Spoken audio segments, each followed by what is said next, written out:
regardless of what you're reading, you've got to know the context of this material, and you can't know the context unless you know in what generation or what era these texts are written. So I ask a lot of my students, both at the university I'm teaching now and in the past, when I taught at a large southern university, when I had different types of Christian students, I would ask them, when were the Gospels written? And most of the students had never even considered that question. They didn't even think to ask that question. They're just, for them, there's just these texts before them, and they were told since they were kids that these are important, and they just assumed that these are just historical texts about Jesus, and they are every bit as reliable as a videotape or a voice recording or something. And so they have to sort of get them out of their comfort zone in talking about this issue. It's not extremely controversial, but it does take some getting used to for my students. So it's important to know that. So when were these Gospels written? Let's just cover them very briefly, just to get a sense of how scholars work through this material. The Gospel of Matthew, this is the first Gospel in most translations, this Gospel is first quoted by an early Christian writer, Ignatius, and he quoted this text or mentioned this text in about 110 CE or AD. So we can actually start there. We can maybe start at the latest possible date that these texts could have been written, and then we can work backwards. Now, what about the Gospel of Mark? This Gospel is first mentioned by a guy named Papias around year 120 CE or AD. The Gospel of Luke, first mentioned by an early Christian writer, Justin, in about 160. But there were earlier Christian writings that allude to the Gospel of Luke, specifically in the 90s with First Clement, and in the 150s with Second Clement. So that's a little bit wider margin, but we can at least see what's going on there. It's the first half of the 2nd century. The Gospel of John, first mentioned by the mid-2nd century in the 150s to 170s, but the earliest manuscript containing material from John is dated to the 120s. So basically what this tells us, in terms of the scholarship we have now, is that all 4 Gospels were in circulation within the first half of the 2nd century, and most likely in the first decade of the 2nd century. So the latest Gospel written of these 4 could not have been composed after about the 110s. There's some margin of error there, but it's about the 110s. So now that we've got the latest possible date, what about the earliest? So the Gospel of Mark presupposes that the author knows about the Jewish-Roman War that took place between 66 and 70 CE or AD. This author knows about the temple's destruction in 70. In Mark 13, for example, Jesus, in reference to the temple, says, "Not one stone shall be left here upon another. All will be thrown down." This is verse 2. Also, in the next few verses, the author of Mark mentions wars and rumors of wars. In verse 7, Jesus then quotes the desolating sacrilege, this language that is borrowed from the book of Daniel in Daniel chapter 9, which is in reference to the Greeks desecrating the temple in 165 BCE. So, and this is in Mark. So the question, though, that some of my students ask is, could not these references have been prophecies of Jesus that were written down in the late 30s or 40s?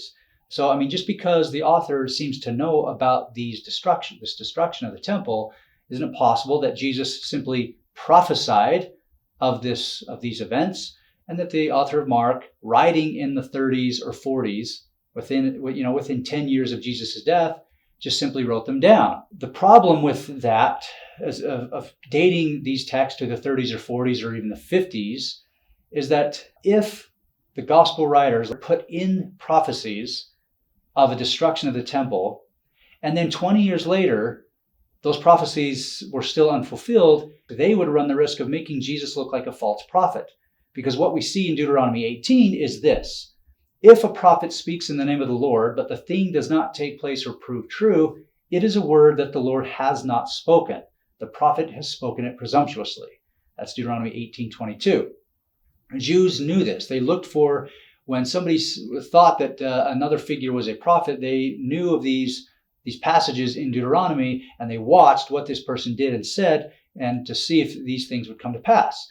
The fact that these prophecies, Jesus may very well have prophesied of the destruction of the temple, but the fact that they ended up in the Gospels in the Gospel of Mark is because they had already happened. And therefore, a reader or somebody hearing these traditions or reading these texts might say, yeah, that really did happen, and therefore Jesus is a true prophet. But it would be very dangerous to put things into the text that would put him in unfavorable light, especially to make him look like a false prophet. Also, the fact, and we'll talk about this a little bit later, that the Gospels themselves state that we are doing this, or I, in so many words, we are writing this to show specifically that Jesus is the Messiah. Well, if your goal is to paint Jesus in the best light and show that he is the Messiah, you can't put a prophecy in there that was given 10 or 20 years ago if it hadn't already come to pass. So this is how scholars suggest that, yes, this was written in the late 60s when the destruction of the temple is inevitable and there's wars and rumors of wars, or in the early 70s when it had already happened. So we start there. The Gospel of Mark couldn't have been written prior, at least the general academic consensus is that it wasn't written in the 40s and 50s. It was written in the late 60s or early 70s. Now, if we get that right, we can date Matthew, Luke, and John, or at least Matthew and Luke, after Mark, because these Gospels, Matthew and Luke, quote verbatim large sections and precise terminology from Mark. Even if they hadn't borrowed from Mark, both authors knew about the destruction of the temple in Matthew 24 and Luke 19 and Luke 21. So it's the same argument there that applies. And in the case of Matthew, the author uses the phrase "to this day" in Matthew 27 and Matthew 28, which implies that a significant amount of time has passed. And in Scripture, sometimes, so that we find this phrase "to this day" in the Hebrew Bible and in a few places in the New Testament. And these words mean that not only a significant time has passed, but at least an entire generation. This is a new era, and where they can say "to this day." So there's that issue to keep in mind. And also with the Gospel of John, that author of that text also knows about the destruction of the temple. Also Paul, if we think of Paul and a lot of his letters, most of his letters, if not all of them, were written before the Gospels in the 50s, 40s and 50s. And even if we go through Paul, it doesn't seem that Paul has any knowledge of the Gospels or the traditions about Jesus. In fact, if you took everything that Paul said and wrote it down on a notepad, you'd have a very small piece of paper of everything that Paul said about Jesus's ministry, things that he did or said specifically. So like a very small, like a 3x5 card on one side. That's all you would need. So even Paul doesn't know about the circulation of other texts and doesn't mention them. So what it seems is that all four Gospels were written at some point between the late 60s or early 70s to about the 110s or 120s. This is the generation, this 40-year period or so, is the generation in which the Gospels were written.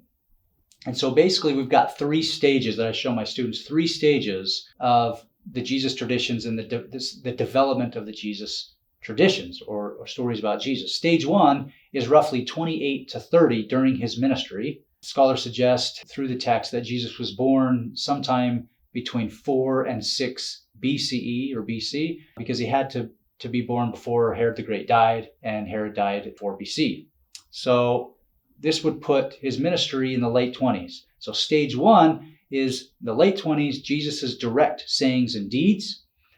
In stage two, we have this period between the year 30 and about the year 70, a full generation, 40 years, where these traditions about Jesus were oral traditions, and all of these traditions likely contained elements of both historical truth and embellishments. Just by the nature of storytelling, there's some distortions or little facts that were forgotten, or a story that was taken out of context a little bit and confused with other stories.